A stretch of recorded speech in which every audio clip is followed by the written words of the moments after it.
So Bitcoin is a strange substance, which it's not even a substance. I mean, it is, but really it's a protocol to enforce and constrain a reality. It really is a case of Bitcoin could just be at 10 million, 100 million, and there's just nothing you can do about it. There's nothing that anyone can do about it. So for those who would want their wealth to be trapped at such a height in which you cannot even force it down, there's obviously quite a lot of players who would be involved in this. As you can see, Bitcoin, for the group that may want to be that elite class, who are within the game with us, Bitcoin may not be within their hands. As a result, there's a desire to ensure that that is the case. There's a want. But again, if Bitcoin just simply doesn't make itself available, it's a case of your hand being forced, where you just get whatever you can. And you can try as many games as you want to suppress the price or shake out coins from the hands of others, because really that's all you can do. You can only get others to make their own personal choice to sell. But you have to see this desire for those who are in the upper wealth class, who want the game to be flipped into their favor. And then once they have the coins, once they have what is truly valuable, then they dream of a world in which their wealth is protected at such heights and there's simply nothing anyone can do about it. So that's how I always see it. You can have all this news about it, the FUD and the fear and why you should sell your Bitcoin, but there are those who, it's like they will truly reveal the value of it once they have it. Yeah, they want it to be up there in 100 million price level, and there's no one who can do anything about it. They want that to be, that realm, that reality is always a potential, is always there. But yeah, it really is that case of you're prevented from realizing that reality until you finally messed up, until they finally have the coins. That's when they truly let you know the value of it. Until then, you're just in the dark, believing the lies. For them, it's like a sacrifice. That's the only way they can get to their reality.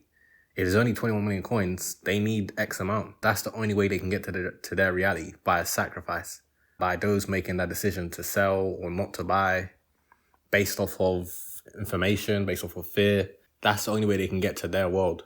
And Bitcoin really, again, it is that substance, it is that protocol upon which, again, you don't even have to show your face. That's what makes it truly powerful. When Bitcoin is at 100 million, you don't even have to show your face and say that you are that wealth. It's just hidden. And people just must accept that the protocol, the substance really is that scarce and rare. Because what would that look like? It would just look like a bunch of coins not having moved in the past year. 90% of coins haven't moved in the past year.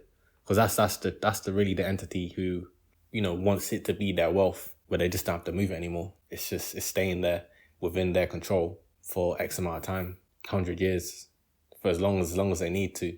But you have to just see beyond the smoke of the lie. It's two things. You need to be able to see through time, the inevitable outcome, the inevitable desire, and the smoke of the lie. For you to be the sacrificial person within this point in time, you must be within the dark. Yeah. And I know a lot of things within my life, my reality, upon which they do not want you to know the true value of things. And never, until your generation has passed, it's a case of never really truly revealing what you lost. You have to be born in a lesser understanding. In order for you to miss out on Bitcoin and the generations below you, you have to be within a realm of lesser understanding. You have to be the byproduct of that lesser understanding.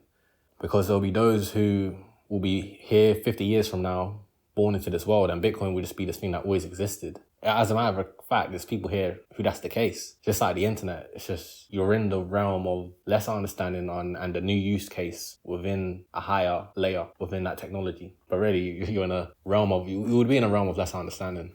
So it's important to preserve the higher understanding of Bitcoin. Maybe own some. I would recommend owning some. I wouldn't say being here at this point in time and not owning some is the smartest thing to do. So have that high understanding, have that understanding of the pre-money world, or the pre-understanding of money, because most people don't even understand money. Ensuring you know how you got here, how you got to your level of understanding, how you escape that lower realm of understanding. I mean, history just repeats. Look at where you are now. That's where you would be in regards to Bitcoin. Well, that's where your descendants will be in regards to Bitcoin 50 years from now.